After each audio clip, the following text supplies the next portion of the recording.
All right, so now we've cooked our sweet potatoes. We've let them chill down. Our first step here is going to be peeling the sweet potatoes. We're just going to take them once they're cold. You can literally rip the skin off of them. Chas, can you grab the mixing bowl for us? So we're just going to take all that nice skin off. We're just going to place them right in our mixing bowl. Chas, you want to help us? No, you want to help too? Here you go. All right, let's put this down.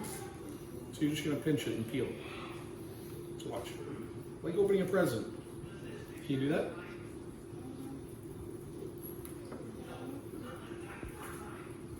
So we get the whole family involved, having some fun peeling potatoes. It's kind of sticky. We want to make sure our hands are cleaned real well before we do this. Yes, ma'am. Thank you. So we're going to peel all of our potatoes. The skin should come off pretty easy. You want to make sure your potatoes are extra tender for this recipe. So we're going to go through, get all the peels off.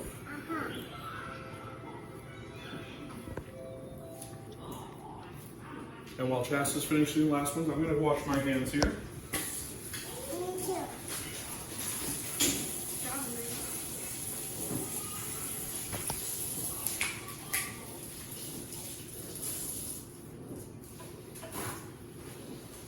So we've got our hands washed.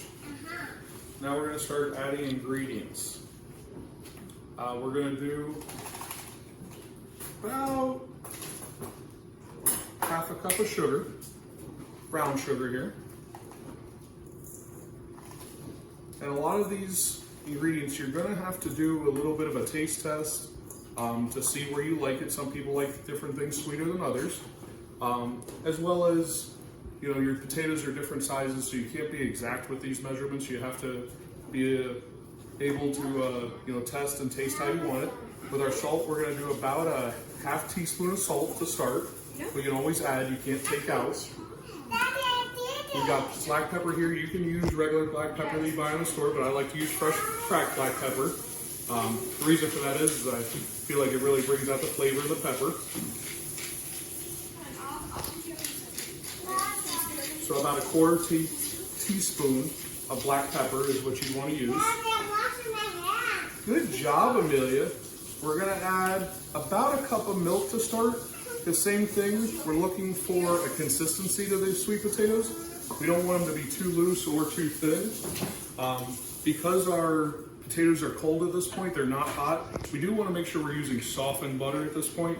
So if you want to get that out ahead of time when you're baking your sweet potatoes, we're going to go about 4 tablespoons of butter to start. And then last, but definitely my favorite, is some cinnamon in there. And about a half tablespoon of cinnamon. Now we're going to take this over to the mixing bowl over here. We're going to put in our mixing attachment.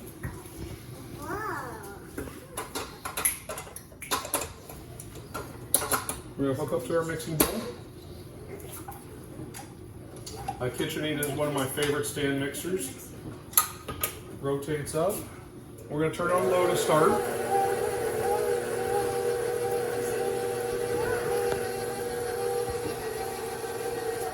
And the reason you always want to start on low is so that the ingredients kind of start to come together a little bit. If you went to too high of a temperature, or too high of a speed at the beginning here, you would probably spray milk all over the place. So we kind of want to get stuff mixed together before we go on a little bit higher speed. And if you want to come closer here, you can look in and see that the potatoes are broken up real well. We're going to go a little bit faster now. And we want those potatoes to get real whipped up.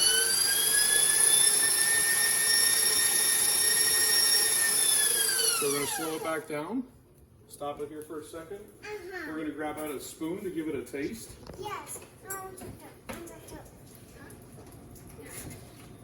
Our chef Amelia over here is going to give it the first taste. Is it good? Is it good? You approve? All right. So now we're going to taste.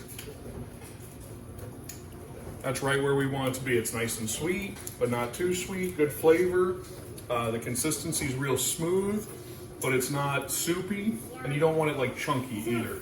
So now we're gonna take that out of our mixing bowl. We're gonna disconnect. We'll take our whisk attachment off. We'll grab our spatula because we want to make sure we get every little piece out. And we're going to go right into our glass baking pan.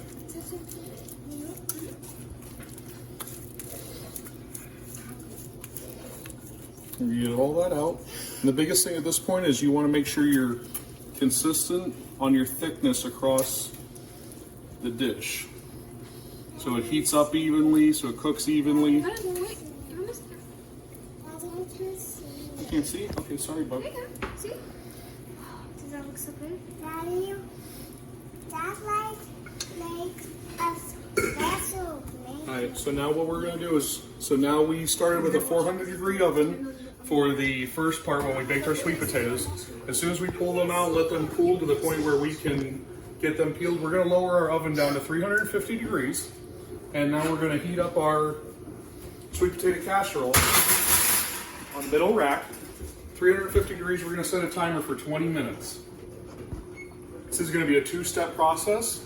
So we're going to cook our sweet potato casserole for 20 minutes without the marshmallows on top. What we'll do is once that's nice and hot all the way through, really the potatoes are already cooked, so we're just making sure it's hot all the way through. We will take it out. We'll add our marshmallows. We're actually going to turn our oven onto our broil feature. We're going to go to a low broil first.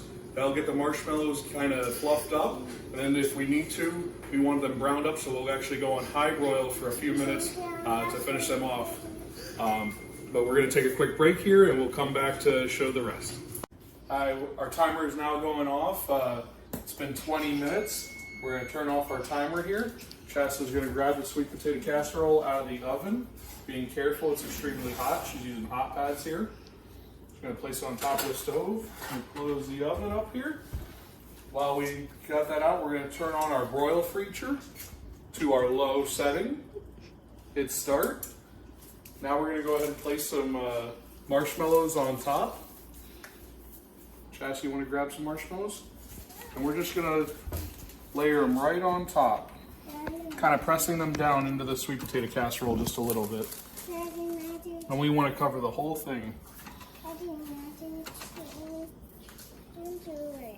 Yes, ma'am, come over here. You can start on this other edge, okay? Other way there. Good job. Here you go, Amelia. Make sure not to touch the glass, because that's hot, okay? Okay. Good job. Here's another one. Well, we can't lick our fingers and do this, so Amelia's out. All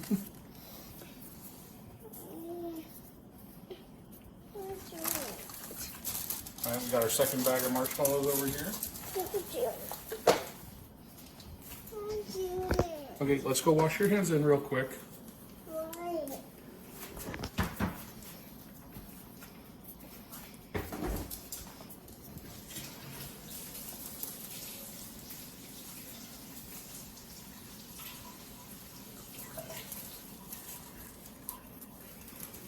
You got your hands all washed? Yeah. All right. Dry them off real quick.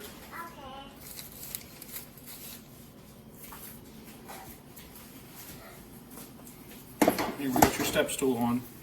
For what? So you can stand here and put on your last couple marshmallows. Put them in right there. Okay. Whoa, that much. Do one more right there. Okay. Right here, bug. Good job. All right, now we're going to take this away. Okay. We're going to take the stool away, and Chasta's going to put it back in the oven. And grab it. We're going to put it back on the middle rack. So we've got a low broiler on. We're going to set it for 4 minutes.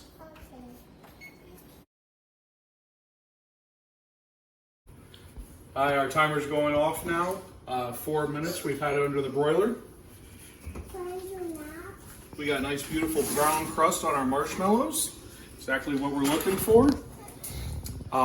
depending on how well your oven works, this is something you're going to want to keep an eye on because it can easily go from nice white and fluffy to burnt black very quickly. So keep an eye on this. Don't be afraid to, take a peek at it every once in a while. It's not going to hurt anything. 4 minutes, 5 minutes, it could be 6 minutes depending on your oven. Daddy, I got a marshmallow. You got a marshmallow? So do I. So we're going to take a nice scoop. You can use any dishing spoon. You're going to get a nice scoop. Everything's going to be nice and soft. Steaming hot. That's a beautiful little side dish to go with whatever you like for dinner tonight. Let's give it a little taste.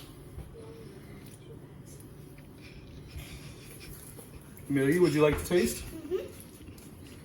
Let's get a little marshmallow in there for you. All right. We blow because it's hot, right? Give it a blow. Good job. Is that yummy? You want some more? We like to share.